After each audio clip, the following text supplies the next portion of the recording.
Hello everybody, welcome back to HardReset.Info channel. In today's video, I'll show you how to improve battery life on your Realme 16.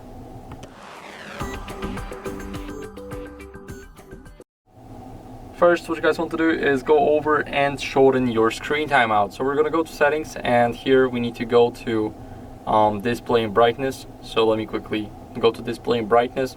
Here, what we want to do is we want to go over and scroll down to screen off. So we have auto screen off. I got it set to 30 minutes because I am recording, but if I'm not recording, I always use between around 15 or 30 seconds.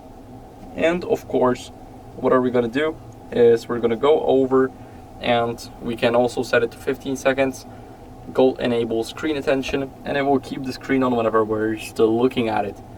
What are we going to do next is leave the display in brightness. We're going to go to sound and vibration, and here we scroll down until we see haptics.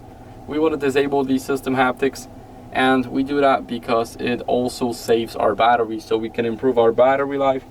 And now after that, let's go over and restrict background app activity.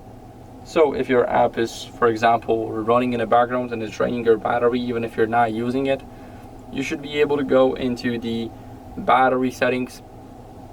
Now scroll down to power saving settings and scroll down until you see app battery management at the bottom. Here you can find your app. For example, I'll choose Facebook, click restrict background activity, click OK, and it will be done. So you can do that for every single app that's listed here, but remember, some of these apps are system apps and you shouldn't be doing that. And as a last resort, of course, we're going to go back to display brightness and enable the dark mode. So that's it for the video. I hope it was helpful. If it was, then leave a like, subscription, and a comment, and I'll see you in the next one. Bye.